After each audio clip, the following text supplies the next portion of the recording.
Mendeleev realizou estudos sobre as propriedades dos elementos e suas massas atômicas. Em 1869, ele começou a colecionar todas as informações sobre os elementos conhecidos na época.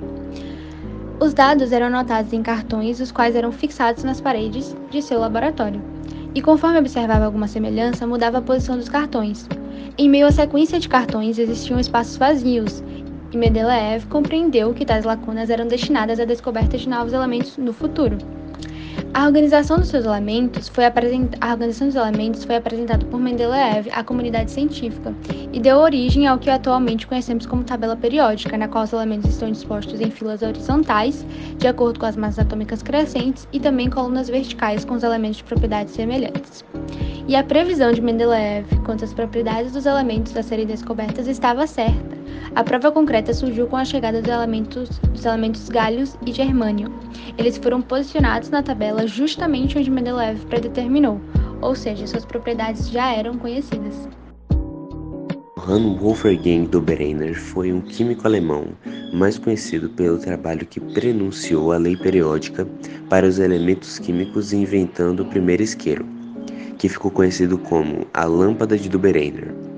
Ele tornou-se professor de química e farmácia na Universidade de Jena. Os elementos foram organizados em grupos de 3, e a cada trio apresentava um elemento que possuíam características químicas semelhantes. O problema é que as semelhanças foram vistas à época como mera coincidência, e assim o modelo atômico não ganhou força. Em 1863, Nylander propôs a classificação dos elementos químicos, entendendo os elementos químicos com propriedades semelhantes em 8 grupos, no qual os elementos semelhantes possuem massa em relação à multiplicidade 8.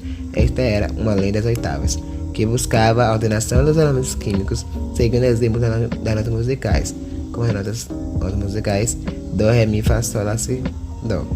Esta foi a tentativa de ordenação dos elementos químicos, que mostrava uma certa periodicidade. Seu trabalho ficou conhecido como Lei das Oitavas, de Nylander, que pode dizer que alguns aspectos foram mais eficientes do que dadas aos elementos até então. Entretanto, em alguns casos, essa similaridade não era observada. A propriedade do ferro não são parecidas com a do enxofre e a do oxigênio, e nem o comportamento do manganês lembra a do fósforo ou do nitrogênio, enquanto o manganês e o ferro são. Pelo fato de Nylander também ser um músico, ele notou a tabela de acordo com as notas musicais Dó, Ré, Mi, Fá, Sol, Lá, Si. Nylander organizou os 71 elementos químicos conhecidos na época na ordem crescente de massa atômica e colocou os em coluna vertical. Cada um das colunas verticais possui 7 elementos.